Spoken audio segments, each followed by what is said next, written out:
Marcus Chen stood in the marble lobby of Whitmore and Associates, watching his former mentor shake hands with the newest partner. 8 months ago, he'd been passed over for partnership for the third time, while watching less qualified colleagues walk into corner offices. Today, he sits on the managing committee of the city's most prestigious law firm, while his former colleagues face federal investigations for discrimination and fraud. But before we jump back in, tell us where you're tuning in from, and if this story touches you, make sure you're subscribed, because tomorrow, I've saved something extra special for you. The story begins 15 years earlier, when Marcus was a first-year associate at the venerable law firm of Whitmore and Associates. Founded in 1923 by Harrison Whitmore, the firm had built its reputation on corporate law, mergers, and acquisitions. The mahogany-paneled walls displayed portraits of every managing partner, all bearing a striking resemblance to each other in their pale uniformity.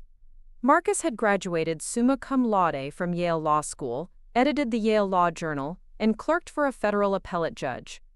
His credentials were impeccable, his work ethic legendary, and his billable hours consistently topped the charts. Yet from his first day, he sensed an invisible barrier that his white colleagues seemed to navigate with ease. The firm operated on an unspoken hierarchy that had nothing to do with legal talent. Partners like Richard Blackstone and James Morrison controlled the most lucrative clients and the path to partnership. They held their power through an intricate network of relationships built at country clubs Marcus couldn't afford to join, and prep schools he'd never attended. Marcus grew up in San Francisco's Richmond district, the son of immigrants who ran a small accounting practice. His parents, David and Helen Chen, had sacrificed everything to give their children opportunities they'd never had. David worked 16-hour days preparing tax returns, while Helen managed the books and raised 3 children.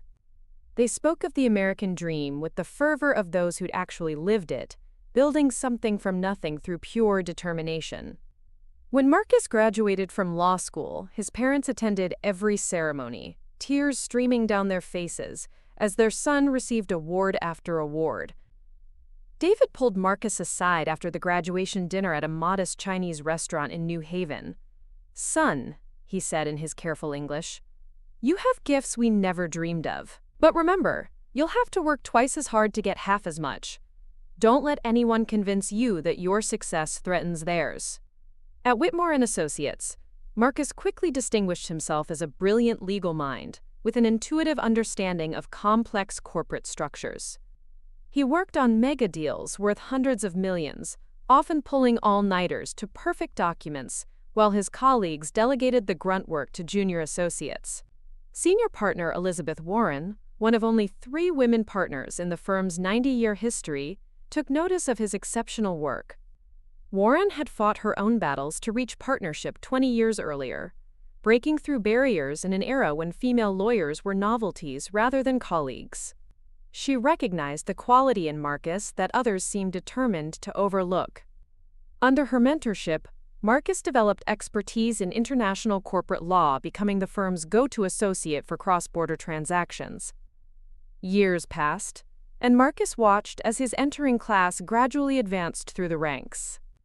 His close friend from law school, Brad Wellington, joined the firm 6 months after Marcus with slightly lower grades and no judicial clerkship. Brad's father had been Whitmore's general counsel for 2 decades, and his path seemed predetermined. While Marcus researched complex legal precedents until midnight, Brad networked at firm events and weekend golf outings that somehow never included Marcus in the invitation list. The partnership track at Whitmore was ostensibly merit-based. Associates needed to demonstrate exceptional legal ability, business development skills, and cultural fit with the firm's values. The reality was far more nuanced, involving subjective judgments about who would represent the firm's traditions and uphold its reputation in the legal community. As Marcus approached his 7th year, the traditional time for partnership consideration, he felt confident about his prospects. His billable hours exceeded requirements by 30%, his client evaluations were stellar, and he'd brought in several significant matters through his growing network in the Asian business community. Elizabeth Warren had assured him that his partnership nomination was merely a formality. The partnership meeting took place on a rainy Thursday evening in October. Marcus waited in his office, reviewing documents for a merger closing, when Elizabeth knocked on his door. Her expression told him everything before she spoke. "Marcus, I'm sorry. The committee voted to defer your partnership for another year." She sat down heavily, anger flashing in her eyes. "They said you need more business development experience and better integration with firm culture." The feedback stung because of its transparent absurdity. Marcus had generated more business than most existing partners, and worked seamlessly with clients across industries and cultures. The cultural fit comment felt particularly hollow coming from a firm that prided itself on diversity in its marketing materials, while maintaining partnerships that looked like a 1950s country club directory. Brad Wellington received his partnership announcement the same week. His billable hours were 20% lower than Marcus's, his legal writing pedestrian, and his business development limited to connections inherited through family relationships. Yet he possessed the indefinable quality that mattered most at Whitmore, fitting seamlessly into the firm's traditional culture of privilege and exclusion. Marcus threw himself into work with renewed determination. If they wanted business development, he would exceed every expectation. He cultivated relationships with Asian corporations, expanding into American markets, developed expertise in emerging technologies that traditional partners found intimidating, and continued producing legal work of exceptional quality. The second partnership consideration came 2 years later. Marcus had become indispensable to the firm's international practice, working on deals that generated millions in fees. His client relationships were strong, his reputation in the legal community impeccable, and his contributions to firm profitability undeniable. Once again, Elizabeth Warren delivered the disappointing news. "They want you to wait another year, Marcus. The excuse this time is that you need more experience managing junior associates." She shook her head in frustration. "It's ridiculous. You've trained more associates than anyone in your class, and they all speak highly of your mentorship." The pattern became clear during the third rejection. Richard Blackstone, now the managing partner, delivered the news himself with barely concealed satisfaction. "Marcus, you're an exceptional lawyer, but partnership requires more than legal skills. We need team players who embody our firm's values and traditions." The message was unmistakable.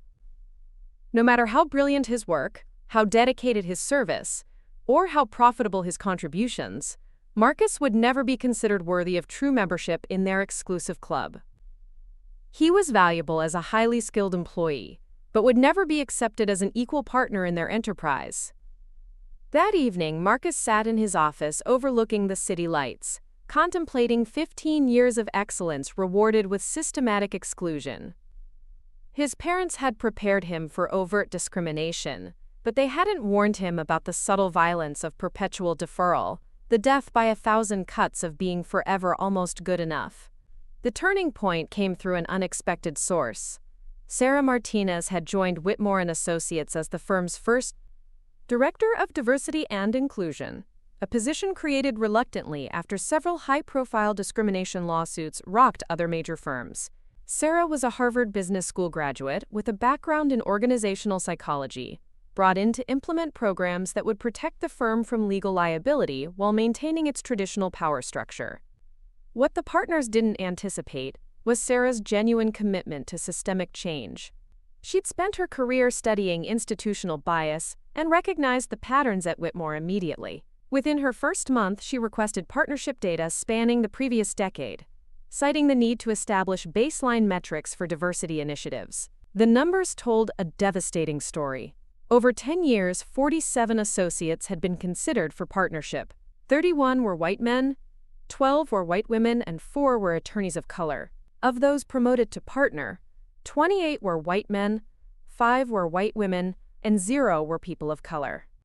The statistical improbability of such results occurring through merit-based selection was staggering. Sarah scheduled individual meetings with every associate and junior partner, conducting what she termed culture assessment interviews. When she met with Marcus, she asked pointed questions about his experience, career trajectory, and observations about advancement patterns. Marcus chose his words carefully, aware that any criticism could be used against him, but Sarah's probing questions revealed she already understood the firm's systemic problems. Meanwhile, Marcus discovered he wasn't alone in his frustration. During a chance encounter at the courthouse, he met Jennifer Williams, a former Whitmore associate who'd left for the U.S. Attorney's Office after being repeatedly passed over for partnership. Jennifer was African American, a graduate of Columbia Law School, and had been one of the firm's most successful litigators before her departure. Jennifer invited Marcus for coffee, where she shared her own experiences of exclusion and subtle discrimination. She'd documented numerous incidents during her time at the firm: meetings where she was mistaken for a court reporter, client dinners where she was ignored, and performance reviews that praised her work while questioning her leadership potential. She'd left detailed records of her experiences, hoping someday they might serve a purpose. Through Jennifer, Marcus learned about Dr. Angela Thompson, an employment discrimination attorney who specialized in class action lawsuits against large law firms. Dr. Thompson had been tracking Whitmore's partnership statistics for years, waiting for the right moment and the right plaintiffs to challenge their practices. She'd already identified patterns of discrimination that extended beyond partnership decisions to include work assignments, client development opportunities, and compensation disparities. The catalyst came during the firm's annual retreat at an exclusive resort in Napa Valley. Partners and senior associates gathered for 3 days of strategic planning and team building. Marcus attended as one of the most senior associates, though he noticed he was assigned to a standard room, while Brad Wellington and other recently promoted partners received suite accommodations. During the retreat's main dinner, Richard Blackstone delivered a speech about the firm's future. He spoke eloquently about maintaining traditions while adapting to modern challenges, about preserving the qualities that made Whitmore special while embracing necessary changes. The speech was peppered with coded language about cultural fit and maintaining standards that resonated with the overwhelmingly white audience. After dinner, Marcus overheard a conversation between Blackstone and James Morrison at the bar. They were discussing the firm's diversity initiatives with barely concealed contempt. Morrison complained about pressure from clients demanding diverse legal teams, while Blackstone dismissed such concerns as temporary political correctness that would. Preparing and narrating this story took us a lot of time, so if you are enjoying it, subscribe to our channel. It means a lot to us. Now back to the story.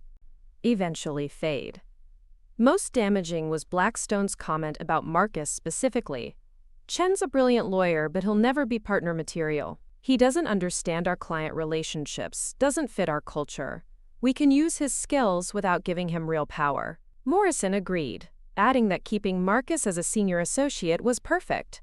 They got his expertise without diluting the partnership's traditional composition. Marcus recorded the conversation on his phone, a decision that would prove pivotal. He'd learned from his parents' careful documentation habits in their accounting practice, understanding that in America, success often required evidence as much as excellence. The recorded conversation was explosive, but Marcus knew he needed more than a single incident to challenge an institution as powerful as Whitmore. He began discreetly documenting other instances of bias, photographing partnership announcements, saving emails with discriminatory undertones, and noting patterns in work assignments and client introductions. Sarah Martinez's diversity audit was proceeding simultaneously, and her findings were increasingly troubling. She discovered that associates of color consistently received lower ratings on subjective criteria like quotic leadership potential and business development skills, despite objective measures showing superior performance. She found that lucrative client relationships were systematically directed toward white associates, creating self-fulfilling prophecies about business development capabilities. Most significantly, Sarah uncovered evidence of what she termed parallel track evaluation processes. While the firm claimed to use identical standards for all partnership candidates, she found documentation suggesting that different criteria were applied based on the candidate's demographic profile.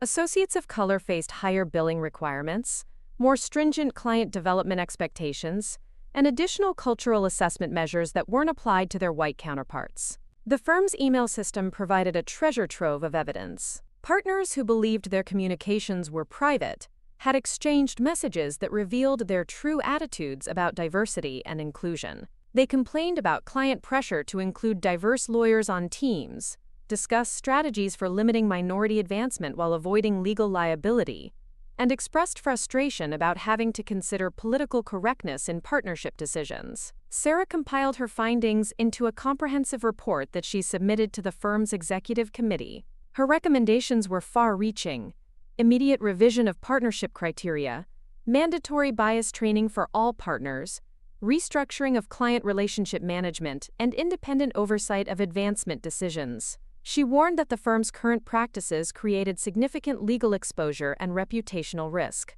The executive committee's response was swift and predictable. They thanked Sarah for her thorough analysis, promised to consider her recommendations carefully, and quietly began discussing her removal from the position. Blackstone and Morrison viewed her report as a threat to their control rather than an opportunity for improvement. Marcus sensed the growing tension and realized that Sarah's position was becoming precarious. He also understood that his own career at Whitmore had reached an inevitable conclusion. Regardless of his performance, he would never achieve partnership while the current power structure remained intact. The question wasn't whether to act, but how to ensure that his action would create lasting change rather than merely personal vindication. Marcus made his decision on a Wednesday morning in December, when he received an email from Richard Blackstone announcing Sarah Martinez's resignation to, quote, pursue other opportunities. The message was clinical in its brevity, thanking Sarah for her contributions, while noting that her position would be restructured to better align with firm objectives. Marcus knew the real reason: Sarah had become too effective at exposing the systemic discrimination that partners preferred to keep hidden. That afternoon, Marcus contacted Dr. Angela Thompson, the employment discrimination attorney Jennifer Williams had recommended. Dr. Thompson listened carefully as Marcus outlined his 15-year experience at Whitmore, the documented patterns of bias, and the evidence he'd collected. She was particularly interested in the recorded conversation between Blackstone and Morrison, which provided direct evidence of discriminatory intent. Dr. Thompson explained that employment discrimination cases against prestigious law firms required overwhelming evidence and strategic timing. The legal standard for proving discrimination was high, especially when challenging subjective partnership decisions. However, she saw potential in Marcus's case, particularly when combined with the broader pattern of exclusion affecting multiple attorneys of color. Within a week, Dr. Thompson had assembled a team of former Whitmore associates willing to join a class action lawsuit. Jennifer Williams agreed to serve as a co-plaintiff, bringing her meticulously documented experiences of racial discrimination. David Park, a Korean-American attorney passed over for partnership 3 times before leaving for in-house counsel work, provided additional evidence of systematic bias. Maria Santos, a Latina lawyer who'd been relegated to pro bono work despite exceptional qualifications, rounded out the initial plaintiff group. Each plaintiff brought unique evidence of discrimination, but together they painted a comprehensive picture of institutional bias. The firm's email servers became a goldmine of incriminating evidence as Dr. Thompson's legal team executed discovery requests. Partners who thought their private communications were protected found themselves explaining jokes about diversity quotas, complaints about client pressure for inclusive teams, and discussions about maintaining firm culture through careful partnership selection. The most damaging evidence came from the firm's own diversity consultant reports, ironically commissioned to protect against discrimination claims. These studies, conducted over several years, consistently identified statistical anomalies in partnership advancement that suggested systemic bias. The firm had paid hundreds of thousands of dollars for expert analysis that proved their discriminatory practices, then ignored the recommendations to avoid legal liability. Blackstone's initial response was typical of institutional denial. He hired the city's most expensive defense firm and issued statements about Whitmore's commitment to diversity and merit-based advancement. He claimed that the plaintiffs were disgruntled former employees, making false accusations to extract monetary settlements. The firm's public relations team pushed narratives about maintaining high standards and refusing to lower qualifications for political correctness. The strategy backfired spectacularly. Current associates began reaching out to Dr. Thompson's team with additional evidence and testimony. The firm's ham-handed response convinced several on-the-fence witnesses that change was necessary. Associates who had remained silent about discriminatory experiences found courage in numbers and began documenting ongoing incidents. The breakthrough came when Dr. Thompson obtained the firm's internal partnership evaluation documents through discovery. These files revealed the dual-track evaluation system that Sarah Martinez had identified, different standards applied based on race and ethnicity.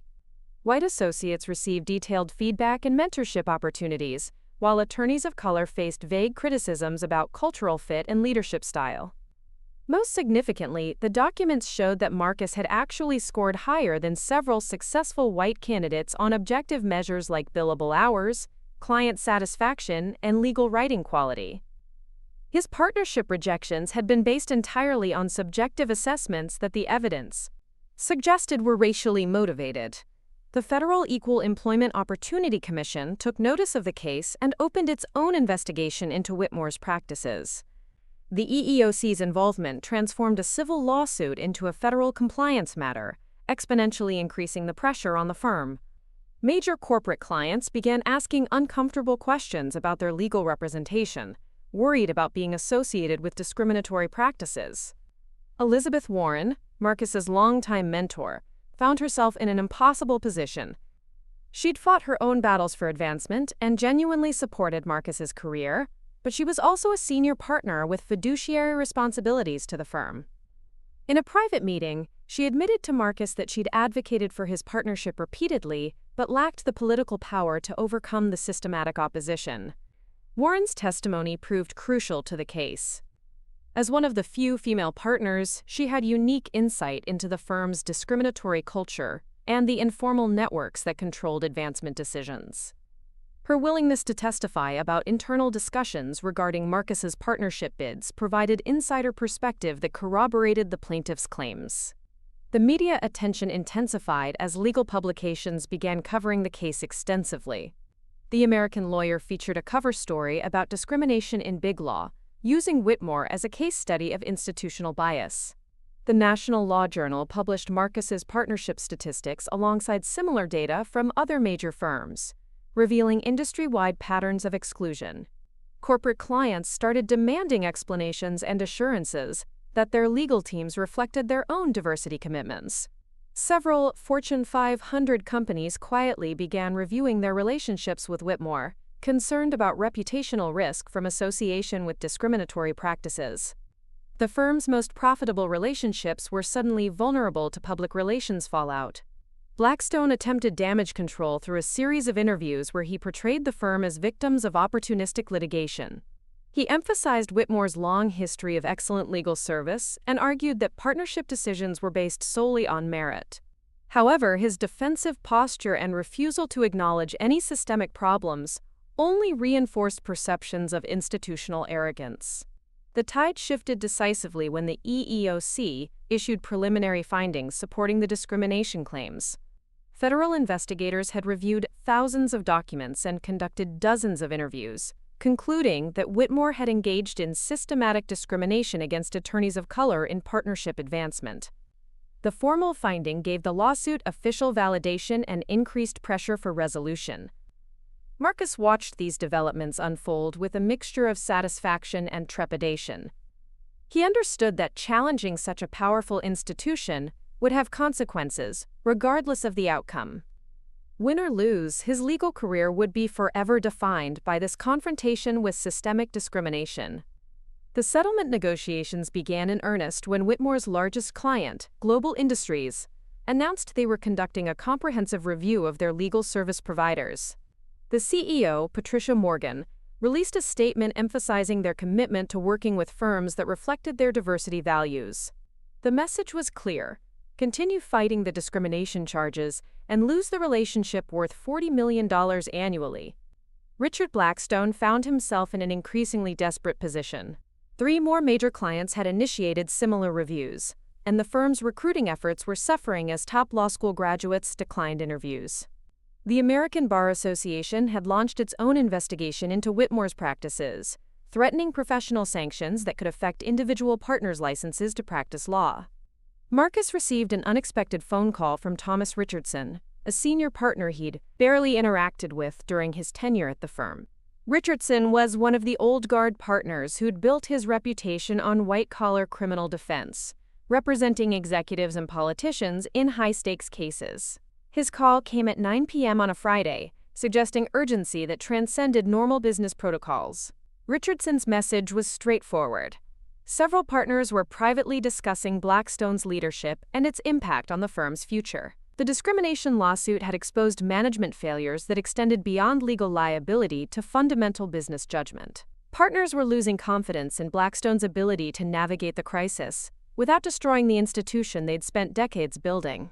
The internal rebellion crystallized when the firm's insurance carrier announced they were considering dropping coverage due to the discrimination claims. Professional liability insurance was essential for any major law firm, and losing coverage would effectively end their ability to operate. The insurance company's actuarial analysis had concluded that Whitmore's discriminatory practices created unacceptable financial exposure for future claims. Dr. Angela Thompson sensed the shifting dynamics and pressed her advantage. She filed additional motions seeking punitive damages and requesting that the court appoint a monitor to oversee the firm's partnership decisions. The prospect of federal supervision over their most sensitive business decisions terrified the partners more than any monetary settlement. The breaking point came during a heated partners meeting where Blackstone attempted to rally support for continued litigation. He argued that settling would admit wrongdoing and encourage similar lawsuits against other firms. His speech about protecting firm traditions and maintaining standards fell flat as partners calculated the mounting costs of his leadership. Elizabeth Warren stood up during Blackstone's presentation and delivered a devastating critique of his handling of the crisis. She detailed the documented discrimination, the ignored warning signs, and the arrogant responses that had escalated a manageable situation into an existential threat. Her 20 years of partnership credibility carried weight that younger partners couldn't ignore. Warren's intervention triggered an avalanche of criticism from partners who'd remained silent during the early stages of the controversy. They expressed frustration about being excluded from decision-making, anger about the reputational damage to their personal brands, and fear about the financial consequences of continued litigation. The meeting dissolved into recriminations and finger-pointing as partners began protecting their individual interests. Within 72 hours, a group of senior partners approached Richardson about organizing a vote of no confidence in Blackstone's leadership. The coup was swift and brutal. Partners who'd supported Blackstone's discrimination for years now abandoned him to save their own careers.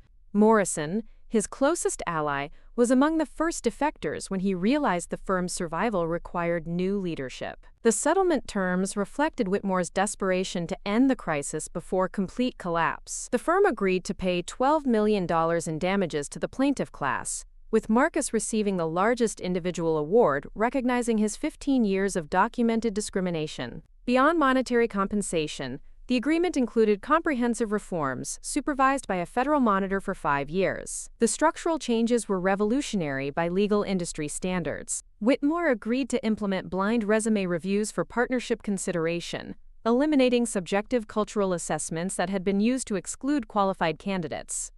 They established quantitative metrics for partnership advancement and created an independent review board with external oversight of all promotion decisions. Most significantly, the settlement required Whitmore to reserve 40% of new partnership slots for attorneys from underrepresented groups until their reotigans. Overall partnership demographics reflected regional legal profession diversity. This provision effectively guaranteed that the firm's traditional exclusionary practices could never return to previous levels. Marcus watched Blackstone's resignation announcement from his new office at Chen & Associates, the firm he'd established with his settlement funds and backing from former clients who'd followed him from Whitmore.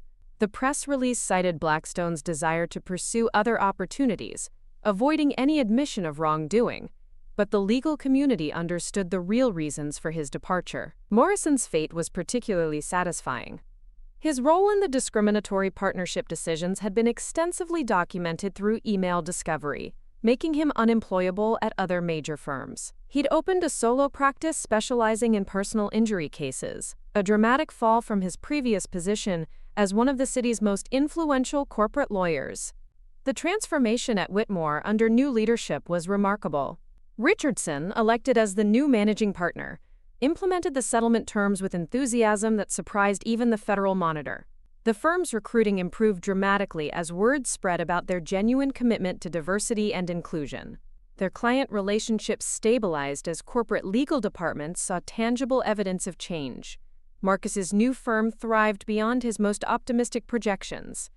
His expertise in international corporate law, combined with his reputation for integrity, attracted clients who wanted sophisticated legal services without supporting discriminatory institutions. Several former Whitmore clients transferred their business to Chen and Associates, citing their preference for merit-based professional relationships.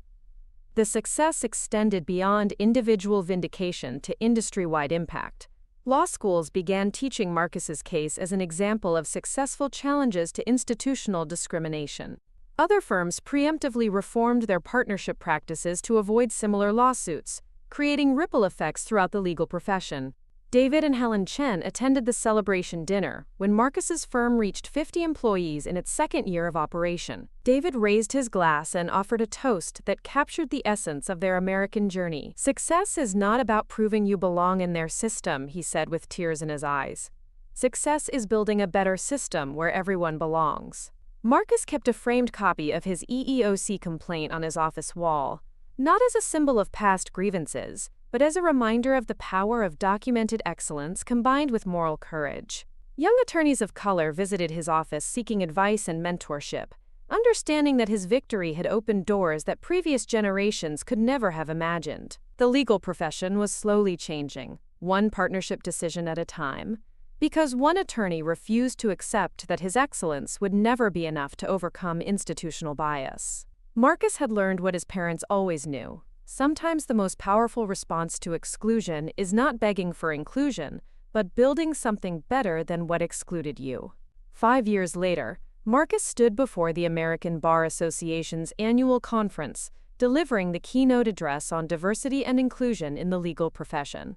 The audience of 3,000 attorneys listened intently as he shared his journey from excluded associate to managing partner of one of the region's fastest-growing law firms. The irony wasn't lost on anyone.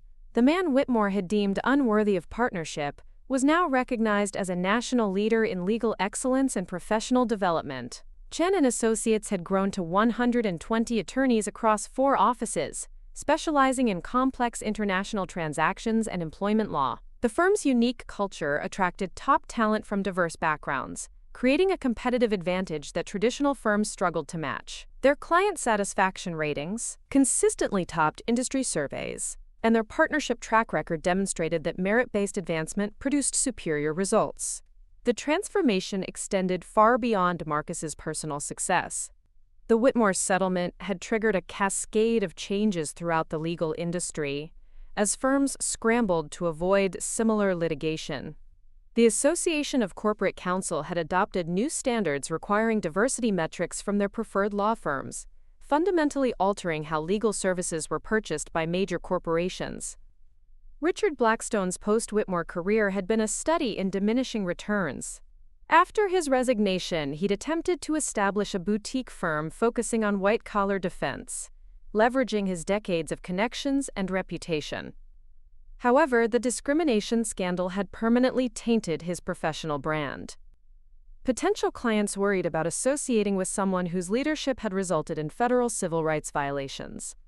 The final blow to Blackstone's career came when the State Bar Association launched an ethics investigation into his conduct during the discrimination case. The inquiry focused on whether his attempts to suppress evidence and intimidate witnesses violated professional responsibility rules. While he ultimately avoided formal sanctions, the investigation consumed 2 years and hundreds of thousands of dollars in legal fees, effectively ending his ability to practice law profitably. Morrison's trajectory had been even more precipitous. His solo practice had struggled from the beginning, hampered by his reputation and inability to attract quality associates or significant clients.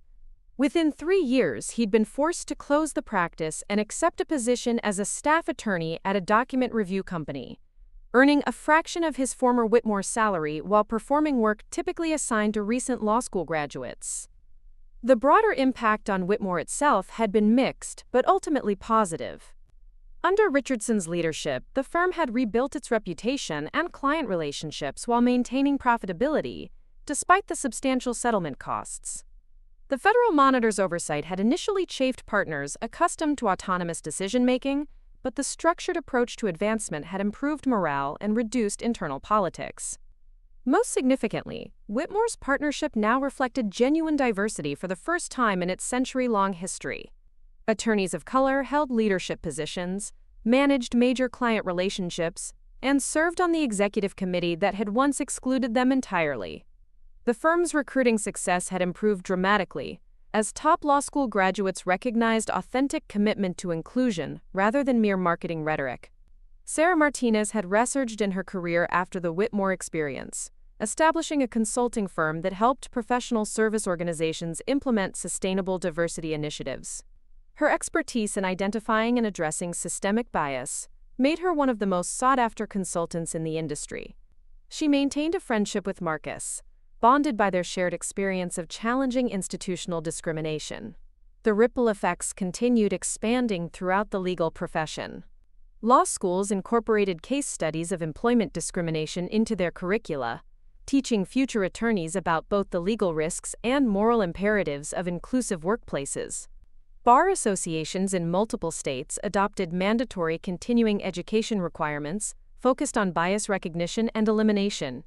Marcus's parents attended every major milestone in his firm's growth, their pride evident as they witnessed their son's transformation from excluded employee to industry leader.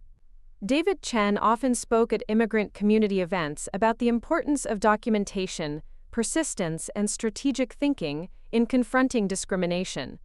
Helen Chen had become an informal mentor to other parents navigating their children's professional challenges.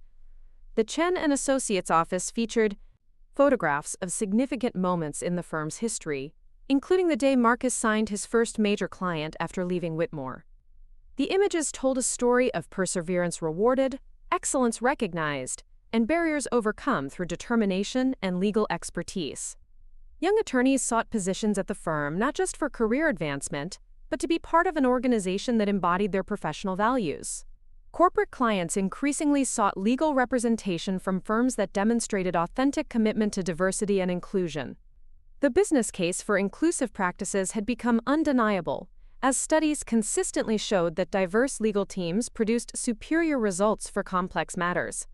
Whitmore's transformation and Chen and Associates' success had become templates that other firms studied and attempted to replicate. Marcus maintained regular communication with the attorneys who had joined the original discrimination lawsuit. Jennifer Williams had been promoted to chief legal officer at a Fortune 500 company, crediting her courage in challenging Whitmore with opening doors to executive leadership. David Park had returned to private practice as a partner at a major firm that actively recruited him based on his reputation for excellence and integrity. Maria Santos had established a successful immigration law practice that served the Latino community, with the same dedication she'd once brought to corporate clients. The Federal Monitor's final report on Whitmore's compliance had praised the firm's transformation, while noting that sustainable change required ongoing vigilance. The document served as both vindication for the discrimination lawsuit and a roadmap for other organizations seeking to address systemic bias. Academic researchers studying workplace discrimination frequently cited the Whitmore case as an example of successful institutional reform. As Marcus concluded his ABA keynote address, he reflected on the journey from that first partnership rejection to his current position as a national advocate for professional equity. The audience responded with sustained applause, recognizing not just his individual achievements but the broader implications of his success for the legal profession's future. The question-and-answer session that followed revealed the continuing challenges facing attorneys from underrepresented backgrounds. Young lawyers sought advice on navigating bias, documenting discrimination, and finding allies in hostile environments. Marcus's responses emphasized the importance of excellence, documentation, and strategic thinking, while acknowledging that individual success required systemic change to achieve lasting impact. Marcus Chen had transformed his exclusion into inclusion for countless others, his discrimination lawsuit into industry-wide reform, and his professional setbacks into a thriving law firm that embodied the diversity and excellence that traditional institutions had claimed were incompatible. The marble lobby, where he'd once watched others receive the recognition he deserved, had been replaced by offices where merit determined advancement and success was measured by contribution rather than conformity. Up next, you've got two more standout stories right on your screen. If this one hit the mark, you won't want to pass these up. Just click and check them out.